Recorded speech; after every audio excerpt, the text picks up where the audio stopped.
Será que Jesus tinha necessidade de fazer essas coisas? Em princípio, eu diria que sim. Porque, como eu disse no início, Jesus era um carpinteiro. Ele era filho de carpinteiro e com 30 anos deveria ser também um carpinteiro. Era uma pessoa normal, uma pessoa comum do povo, e que vinha trazer uma mensagem diferente, uma mensagem chocante, que devia mudar o rumo da humanidade, que devia trazer um ensinamento novo, que ia dar um novo direcionamento na humanidade. E nós sabemos que o cristianismo fez isso. E como fazer se ele não fosse conhecido? E como ser conhecido se ele fizesse apenas coisas comuns? Ele precisava sim dessas coisas, não porque ele quisesse se exibir, não para se mostrar, porque ele não precisava disso, ele era grande demais para se preocupar com as nossas opiniões, mas para que ele pudesse ser ouvido. Ainda hoje, se nós pretendermos ensinar alguma coisa, se nós não apresentarmos credenciais, quem vai nos ouvir? Nós precisamos, é por isso que quando apresenta-se um orador especial para falar em alguma matéria, nós dizemos, é o doutor fulano de tal, formado em tal faculdade, pós-graduação, não sei aonde, fez isso, fez... Por quê? Para mostrar, olha, ele sabe do que está falando, ele conhece sobre aquilo que ele está falando. E Jesus se apresentava como mensageiro de Deus, trazendo uma ordem nova, ensinamentos novos. E ele precisava sim dessas manifestações. Em princípio, precisava convencer aqueles que deveriam ser os seus auxiliares, os apóstolos. Como tirar homens rudes do seu trabalho, que precisavam do seu trabalho para manter a sua família.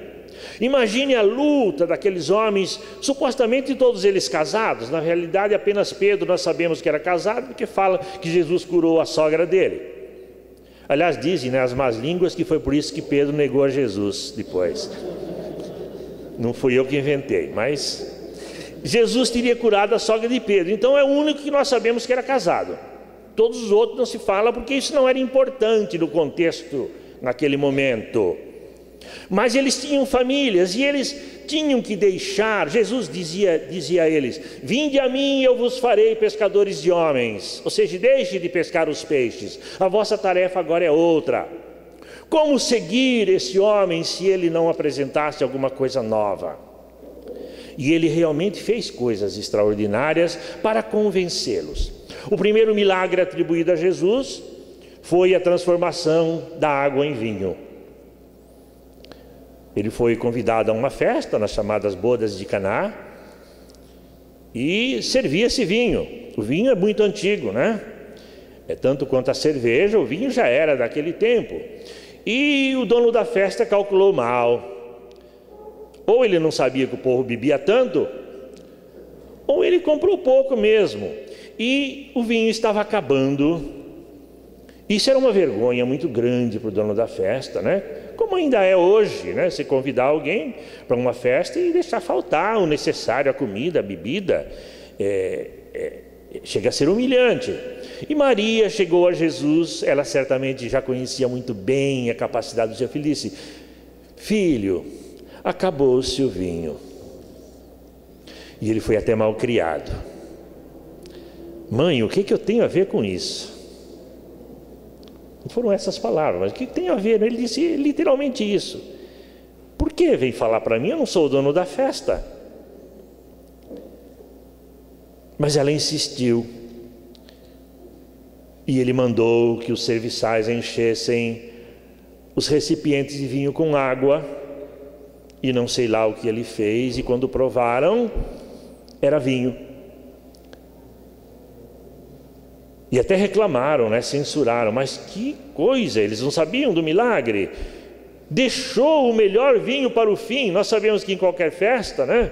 O pessoal gosta de uísque. No começo você dá um importado, no fim você dá um Drures mesmo, que todo mundo já está meio chumbado, não nota a diferença. E naquele tempo não era diferente. Quer dizer, dava-se primeiro o bom e ele fez o contrário, no fim era um bom vinho. Jesus teria transformado a água. Por que eu digo teria? Porque existem questionamentos a esse respeito, né? Assim como um outro fato ainda ligado a esses aspectos da intervenção na natureza. Eu já falei da pesca milagrosa, mas também certa vez os apóstolos estavam no mar e viram uma assombração vindo andando sobre o mar. Eles ficaram assustadíssimos até descobrirem que era Jesus que vinha caminhando sobre as ondas e chegou até eles e entrou no barco. Pedro, como era curioso, quis experimentar, não deu outra, afundou. Sorte que eles estavam lá para pegar na mão dele, né? Imagine esse espetáculo. Numa outra feita ainda, eles estavam também pescando, ainda não haviam iniciado propriamente a sua missão, e uma grande tempestade assolou a região. E eles estavam a ponto de afundar, de naufragar. E Jesus dormia tranquilamente no barco. E eles, apavorados, chamaram a Jesus: mestre, nós vamos afogar. E ele levantou, bocejou e mandou a tempestade parar, e simplesmente ela parou. Foi mais um dos atribuídos milagres, né, de interferência na natureza.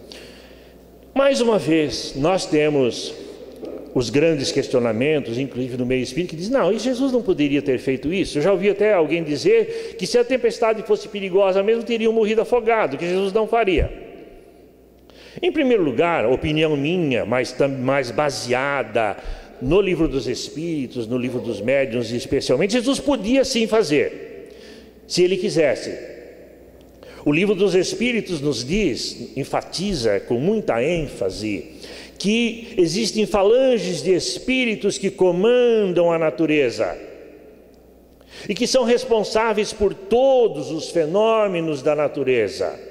É claro que não se dão ao capricho de ficar fazendo as coisas ao bel prazer para satisfazer este ou aquele. Eles comandam, dirigem, organizam, zelam pelo cumprimento fiel dessas leis.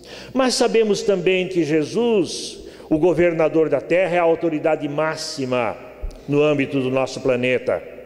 E, portanto, a autoridade máxima sobre todos os espíritos, encarnados ou desencarnados. E se para ensinar precisasse fazer isso, certamente ele faria. Eu tenho essa convicção de que Jesus poderia e fez isso sim, porque tinha um objetivo maior, que era ensinar.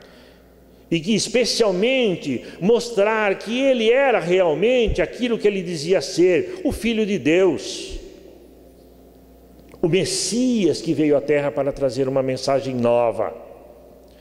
O livro dos Espíritos, quando Kardec questiona sobre essas coisas, se eles podem atuar, ele diz: olha, vocês não têm a menor ideia do que podem fazer, eles podem fazer muito mais do que vocês podem compreender, porque eles têm o comando da natureza em suas mãos.